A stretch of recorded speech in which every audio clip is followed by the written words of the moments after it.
Hello and welcome to Talk a Good Game, and it's the second last Premier League game of the season. West Ham United take on Manchester United at the London Stadium, and as always we have our boats. If you would like to join us for a beer and a barbecue on Thursday night, underneath the video is a description. Click on that and there's a massive thing that says boats. There's a link, click it, get your ticket, see you there. Gonzo, what's your thoughts on Man U? Well, second in the Premier League, comfortably second last time I looked as well. It's not the Man U of old. I think the fans are not particularly happy with the brand of football. I was a little bit surprised that they gave him a new 3-year contract, which they did very recently. Bearing in mind the sort of disgruntlement amongst the fans, I thought they were probably going to let that run down or at least get it to the point where they could pay it off. Now, who knows what Jose Mourinho is, and I guess it cost them 30 million just to pay him off. Having said that, are the owners going to be happy? It's certainly not the glory days of had poor old Alex Ferguson in his hospital at the moment, but they just lack a little bit of panache, a little bit of excitement. Having said that, got some bloody good players. Yeah, I actually think they get a hard time in the media, to be honest. I think Liverpool are getting loads of plaudits, rightly so. They're in the Champions League final. I think Spurs get more plaudits than Man U, yet they're like on the brink of bottling fourth again. Man U are comfortably in second. They're in the FA Cup final now. While it's probably a disappointing season if you're a Man United fan, finishing second in the Premier League, and they've had that position theirs pretty much the whole year, if you like. It's not an easy thing to do, especially when you see how far behind the likes of Arsenal and Chelsea are. But is it good enough for Man U? No. Is it good enough for the players he's got at his disposal? Not the front two-thirds of his team. I think his defence needs a little bit of tweaking, a little bit of work, if you like. But if he can do that this summer, I wouldn't be surprised they go on to win the title next year. There's one thing Mourinho guarantees you, it's trophies. You'll get, whether you think it's pretty, whether you think it's entertainment, you can debate about that. I don't think it is. And that says a lot coming from me, because I really don't like Man U. They're the team that I love to see fail. I like to see them struggle. But do you think they've underachieved it in the grand picture thing? I know you said it's not the Man U you're used to, which is correct, but have they underachieved, or has this been an okay season for them, actually? Yeah, well, I think they have. I think comparatively, you've got to get it. So I was told last season, I went up there last season, I told Trafford last season, I think we conceded 4 goals. And it was quite early on in the season, as I remember it, and we were told how rubbish all these players were, particularly Pogba, who was brilliant, by the way, Martial and Ibrahimovic. I mean, they were amazing. They were very, very good. And so comparatively, they're obviously a lot better than us. I think if you're trying to compete at a level they are, they pay big money for Lukaku. Has he been as good as they would hope? I think probably not. Has Pogba been as good as he should be? The best midfielder in the world. Is he at Man United? Probably not. Sanchez goes from Arsenal. Again, you'd look, probably not been as good as he should be. And then you've got people like Martial and Rashford, who he probably doesn't use as well as he should do, or as much as he should do. And he does sort of, he does weird things like bring Ashley Young back into the fold and stuff like that. So from a Man U perspective, I can understand how they're looking at it and thinking they should be greater or as good as the sum of their parts. I think they're less than the sum of their parts. Let's put it that way. I think their manager and their system does strangle those players you mentioned, though, a little bit. I think they are too. This is a similar problem to what we're having at West Ham, I suppose. They are too robust, if you like. Pogba's not got the freedom. We all thought Matic arriving at Man U was going to be a solution to that, but it's not, because instead of pushing Pogba forward, he's put him next to Matic. If he can find the how to work it, then they'll be fine. But what is the solution in the summer for Man United then? Because next year they're going to need to challenge for the title more than they have this year. There's no two ways about that. So how do they go about it? Is it just a case of throwing more cash at it? Well, they can't keep doing that. I think he's got to be a little bit more expensive, not just in the way he plays, but he's got to free up the top lot. I think he could do a lot worse than actually play someone like Martial, who's a little bit more mobile than Lukaku. I think given him up front all season, I'm pretty sure he'd score 30 goals, in excess of 30 goals. I think there's a very, very good player in there who's not being utilised. I think he was at Monaco, and then he was at PSG, or maybe it was the other way round. But he looked like the real big thing coming through French football. But he wasn't really. He was meant to be the next up and coming striker rather than a left winger, which is now, what is he now? That position is taken by Sanchez, who's shackled again, and then Martial and Rashford are playing second fiddle. he just needs to free him up. They've got a lot of playmakers there, but you look at what happened with, what's his name, Mkhitaryan, he didn't quite fit in. A lot of players don't fit with Mourinho, and I think that's, if I was a Man U fan, that's what would be worrying me as a West Ham fan. Long may it continue. A lot of players don't fit Man United, though. The shirt is too big for some of the players. Even under Fergie, we've seen top players go there and just not manage to do it at Old Trafford, etc. But what danger, man, are you looking? I mean, they rotated the team a little bit. They had Lukaku's not playing this one, thankfully, so he's not going to get his regular goal against us. They got beat by Brighton last week. I thought, when I watched it, though, I thought Brighton are having a real go at this. Thought we can do this. But then you sort of remember who our manager is. You think, well, that's that. Not going to happen. But who are you feeding the most in that Man U starting 11? Almost anyone, for the reason that I gave when I said we went up there, and if you'd have read all the papers that time, you'd have thought Manchester United were crap. Well, actually, anyone could have ripped into us. So the danger man could be somebody unexpected. Could be Mata, could be Fellaini, could be someone like that. They've got some very, very good players, and if they've only 3 or 4 of them have got to turn up. Man United don't need 11 players to be on form to beat West Ham. As I say, Mata could pop up and get a couple of goals. Ashley Young swings a ball in. Maybe Rashford is, do you know what? Rashford and Lingard might score. They've got lots of danger men. Who on the day is going to do it? It's hard to say.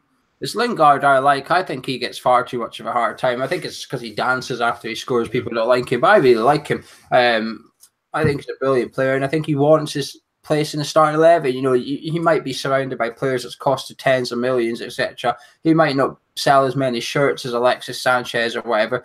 But I think he's a brilliant, brilliant player. I really, really like Lingard. Every time I watch him, I'm impressed by him. He's got the work rate, which not everybody at that upper echelons of the Premier League always has. He's got that about him.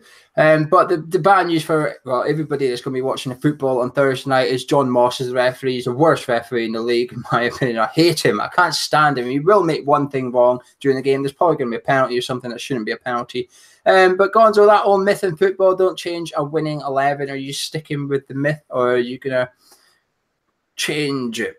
Well, I think I would mix it up a little bit, maybe, but I think you've got to take into context when you're saying that never change a winning team, quite how poor Leicester were. Leicester were awful. And Man United are just not going to be that bad. If I thought that actually Moyes would take the shackles off and allow us to really attack, then I don't think there's anything wrong with that starting 11. That being said, I want to know where we are. All right, now we're safe. Are we going to get that age-old thing where actually now we're going to try and chase a couple of places in Premier League? It's worth a couple of extra £1 million. I don't care about that because they never invest the money properly anyway. Actually, I would like to see them do a couple of things. I'd like to see a youngster put in or something like that. And I'd like to see Collins, if he is going to go, as we think he probably is. I'd like to see him involved. No sentimentality in football, maybe, but I do think Collins is a very, very good player, and I'd like to see him in there as well for a bit of that. In the main, it's all down to how the manager is going to set the team up and allow them to play. Is he going to? There's no reason for him to protect a point. Why would he do so? Have a go. The only change I would maybe make is take Mario out, because these are the games he's struggled in previously at West Ham. These are the games where he just goes missing a little bit. Then everybody gets on his back after. But this is what we learned before, while we knew he was coming here, before he played a game for us. This is what we knew from Inter Milan. When the going gets tough, if it's a physical game where you're not going to see much of the ball, he's not interested, he doesn't get involved. That's why his best games have come against the likes of Leicester and Southampton, where we have seen plenty of the football. We've been attacking teams. We've been in the final third more than our own third. That's not going to happen on Thursday night, so I probably wouldn't play him. Who do you put in? I'm not sure. I think it also depends on Arnautovic's fitness. How fit is he? Because he's looked a bit knackered at the end of a few games now, and then it looked like it was sort of just the straw that broke the camel's back against Leicester. However, if it was 0-0, I don't think he would have went down wanting to come off, if you like. I think he would have found that extra bit of energy. But we've got a game on Sunday as well.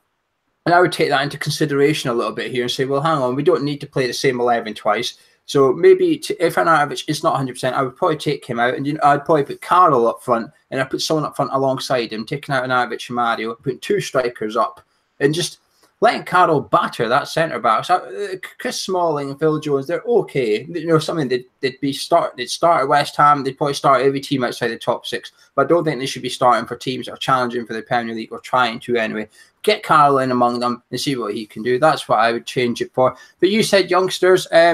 Is now this game and the Everton game, this where we should be seeing Cullen, Hugo, Holland, Brown? Is this where you want to see the, not necessarily the older ones like Evra? There's no benefit to seeing Patrice Evra. We all know who Patrice Evra is, but the ones that haven't had a chance yet, is this where they get to shine, if you like? Yeah, the last two in particular, I think Holland and Brown. You know, when you said that sounds interesting. That sounds good.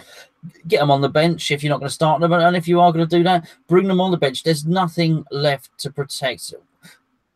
Moyes may well try and get away with the fact that everything he's done so far was to keep us safe and to avoid relegation. Well, if that's true, then hopefully we'll be able to expand a bit. In many respects, I see this as the second part of Moyes' job interview, if you want. If he's going to get the job, he's ticked box number 1.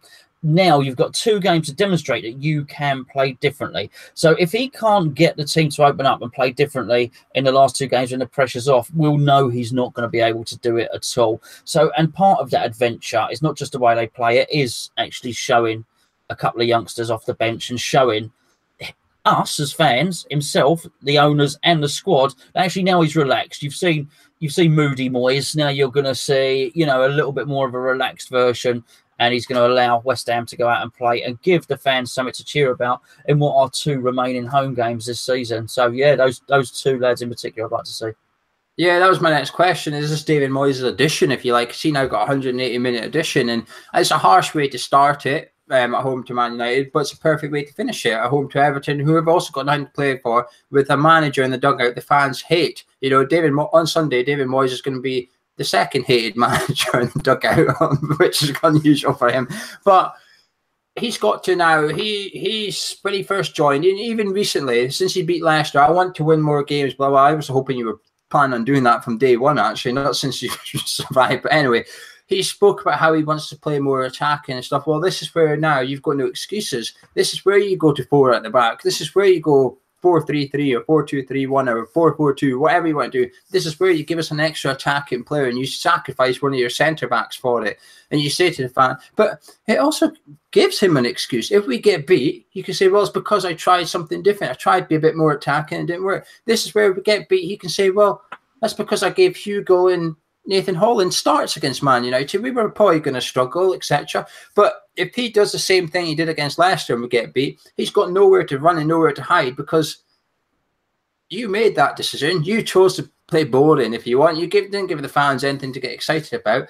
I always tried to maintain. I remember saying to you last season that even when at the end of it, once we were looking safe, I still said the season can be a success in other ways rather than just your league position, and that is getting young players in the team. Now, 2 games to go isn't really enough time to consider it a success, but if you were to get Holland and Brown 70 minutes each across the 2 games, that is a big thing for next season. Declan Rice only had 1 minute before this season. Now look at him. Now, I'm not saying that 1 minute has propelled him, but it got him in the first team. It got him the monkey off his back, if you like. He's had the chance. He's been in and around the first team. Now let's do it with another couple of players with an eye for next season. But anyway, Gonzo, are you confident for this one at all? Are you optimistic? Is it now a case of you don't really care to an extent? It's sort of like, well, we're safe now. Let's just try and enjoy ourselves as fans. I don't care. And as you know, I don't care. I'm not as interested. It's not. We spoke after the Leicester game. It's just relief. I'm relieved that we're not getting relegated. I'm not taking an awful lot of pleasure out of following West Ham at the moment. It's not bringing a lot of joy and love to my life, I've got to say. So, and we've been planning to have a really nice party on the boats for Sunday, haven't we? And it's been quite telling, the few people that I've discussed Sunday with, how everyone's been discussing the day, a sing-song before, the beers afterwards, being on the boats. Not one person's mentioned the game or the football to me, and I think that's a lot of people's mindsets. We almost just want this season to finish. So, I mean, maybe the last 2 games will be a bit of a carnival atmosphere in there. Am I confident? No. How can you be? I need a bit of evidence to be confident. And as I say, they've bitten me before, Man U, and everyone was telling me Man U were average and poor, and they've absolutely thrashed us. So, I would expect them to. I would expect them to beat us again. Yeah, the good thing is, though, Man United are poor at keeping clean sheets. They've only kept one clean sheet in their last 7 Premier League away games or something. West Ham has scored in 18 of their last 19 games, and 5 of those games were against the top 6 sides, so there should be goals galore. That's where we're sort of banking on with Betway for our charity bet. We missed out by 1 West Ham corner last week. So because it's the second last one, we thought, oh, hell to the stats. We're just going to go completely optimistic and try and win a shed load of cash. We're going for Marko Navich to score any time during the game, and Manuel Lanzini to pick up a card, any card, 16-1. So 16 times 50, whatever that is, £800, I think. So £800 for charity if that wins. Gonzo, I'm not very confident for this one either, but I'm a bit like you. It's sort of like, it's not really you don't care. The pressure's off. I'm now looking at something away from results. I think a lot of West Ham fans, this is going to sound strange, but you said to people, you'll get a 0-0 draw, you'll play the same team as last Saturday and draw 0-0, or we'll put out Hugo, Holland, etc., and you'll get beat 2-1. I think some people might say, actually, I'll just take that 2-1 defeat. I like to see something a little bit different. I like to see some goals. I like to see some entertainment. The results is now insignificant because we've secured our Premier League status. So the difference between, like you said, 16th and 14th might be half a Hugo. But to me and you and everyone else in that stadium, it doesn't mean anything. We're not going to see that money. It doesn't bother us. But what does bother us is what we see on the pitch. So let's give us something to get a bit cheery about, if you like. Score prediction then. Neither of us sound very optimistic. But yeah, well, Man United. Just to give this context, right now, Man U are 90% secured second place. Tottenham can still get it. But Tottenham play tomorrow night, and if they fail to win, it's Man U's. But it looks like Man U just need 1 point out of the last 2 games to secure second. Yeah, well, Mourinho won't play for a point. He'll try and be defensive, but he'll play to win from within the confines of his system. I think Manchester United are going to beat us 3-1. I'm going to go 2-1 Man United. I think there'll be goals in it as well, but I think it'll be a good game, actually. And also, when the match kicks off, it'll be exactly 2 years since that last game at Upton Park. The date's the same. Kickoff time might be 15 minutes. Well, there was a delayed kickoff 2 years ago, wasn't there? So that's slightly different. But 10th of May, 2 years ago, beat Man U 3-2. 10th of May we play this time. Gonzo's going 3-1 Man U, and I'm going 2-1 Manchester United. We were meant to have a guest, Mike, on the show, but he has forgot, I assume. Just like David Moyes forgets his attacking options sometimes. But on the screen right now, you've got the Harris Chat icon here. So click that to subscribe to the channel, and you've got Mike's latest show over on the other channel. Click that to go have a watch of it. Drop a like on the video if you've enjoyed it, and we'll be back Thursday night at full time. Myself, Gonzo, and a guest discussing the game, and hopefully something positive from David Moyes.